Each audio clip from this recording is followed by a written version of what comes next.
बलरामपुर विधानसभा seat Katihar जिले में माले के गढ़ में इस बार होगा रोचक मुकाबला। बिहार में विधानसभा चुनाव को लेकर सियासी रण तैयार हो चुका है। इस महासंग्राम में सभी योद्धा अपनी अपनी रणनीति के साथ मैदान में जम चुके हैं। आरोप प्रत्यारोप का मानसिक और जुबानी जंग तेज हो चुकी है। जनता जनार्दन इस चुनावी खेल का भरपूर मजा ले रही है। साथ ही अपना विधायक कैसा हो इसके लिए चिंतन और मनन भी कर रही है। चाय की दुकानों से लेकर गांव की चौपालों तक सियासी चर्चाओं का दौर शुरू हो चुका है। इस सियासी मंथन में क्या क्या निकलेगा यह समय समय पर लोगों के सामने आता रहेगा। बिहार हिंदुस्तान के मानचित्र में अपनी राजनीति के लिए एक अलग ही पहचान रखता है। यहाँ का खान पान और संस्कृति इसे एक अलग ही तस्वीर के रूप में पेश करता है। बिहार में हर सीट का अंदाज और मिजाज अलग ही है। उसका एक अलग ही समीकरण है जिसे समझ पाना बहुत ही टेढ़ी खीर है। फिर भी हम उसका आकलन करने का प्रयास कर रहे हैं। इस बार हम बात करेंगे बलरामपुर विधानसभा सीट के बारे में। बलरामपुर विधानसभा क्षेत्र 1967 में वजूद में आया। इस क्षेत्र से गौरव जन क्रांति दल से सोहनलाल जैन पहले विधायक निर्वाचित हुए थे। शुरुआती समय से कांग्रेस का गढ़ रहे इस विधानसभा क्षेत्र से कांग्रेस पार्टी के बिहुला दोजा 3 बार विधायक बने, यानी कि आजादी के बाद से यह सीट कांग्रेस की सीट रही। लेकिन वर्ष 2000 में माले ने सीट पर कब्जा जमाया। तब से लेकर अब तक भाकपा माले का दबदबा सीट पर कायम है।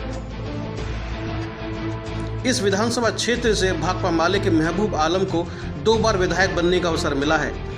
नीतीश कुमार के मुख्यमंत्री बनने के बाद और केंद्र में नरेंद्र मोदी की अगुवाई वाली बीजेपी का प्रभुत्व होने की वजह से इस बार इस सीट के समीकरण बदले हुए से हैं। जदयू भाजपा एक साथ है और राजद के साथ वाम दलों की जुगलबंदी की कवायद चल रही है। इसीलिए इस बात से इनकार नहीं किया जा सकता है कि चुनाव में मुकाबला बहुत ही रोचक होगा। बलरामपुर विधानसभा क्षेत्र से 2 बार दुलाल चंद्र गोस्वामी ने चुनाव जीता है। एक बार भाजपा से और दूसरी बार निर्दलीय चुनाव जीतकर उन्होंने राज्य में मंत्री पद प्राप्त किया।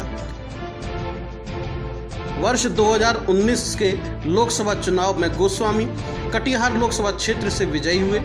इस बार भाजपा इस सीट पर फिर से अपना परचम लहराने की जुगत में है। वहीं भाकपा माले फिर से सीट पर अपना दबदबा कायम करने के लिए पसीना बहा रहा है। लेकिन इस बार भाजपा और जदयू के साथ आने से स्थितियां एकदम उलट गई हैं। बांग्ला भाषियों के फैक्टर को नजरअंदाज करना भारी पड़ सकता है। पश्चिम बंगाल, किशनगंज एवं पूर्णिया से सटे क्षेत्र रहने के कारण बलरामपुर विधानसभा में बांग्ला भाषियों की संख्या अच्छी खासी है। चुनाव में भी उनकी भूमिका महत्वपूर्ण होती है। महानंदा नदी से घिरे इस विधानसभा क्षेत्र का कुछ हिस्सा पश्चिम बंगाल क्षेत्र में भी पड़ता है। इस कारण दोनों प्रदेशों की संस्कृति यहाँ पर मिली जुली हुई है। आर्थिक और शैक्षणिक रूप से पिछड़े इस विधानसभा क्षेत्र में सड़क, पुल पुलिया और आवागमन के साधनों का समुचित विकास नहीं हो सका है।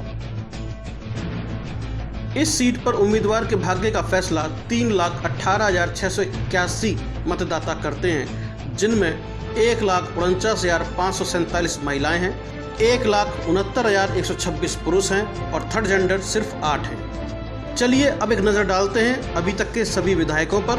1967 सोहनलाल जैन जन क्रांति दल से, 1969 सोहनलाल जैन निर्दलीय, 1972 बिहुला दोजा कांग्रेस पार्टी से, 1977 अबू नईम चांद जनता पार्टी से, 1980 बिहुला दोजा कांग्रेस पार्टी से, 1985 बिहुला दोजा कांग्रेस पार्टी से, 1990 सिद्दकी जनता दल से, 1995 दुलाल चंद्र गोस्वामी भाजपा से, सन 2000 महबूब आलम भाकपा माले से, 2005 मुन्नाफ आलम भाकपा माले से, 2010 दुलाल चंद्र गोस्वामी निर्दलीय, 2015 महबूब आलम भाकपा माले से।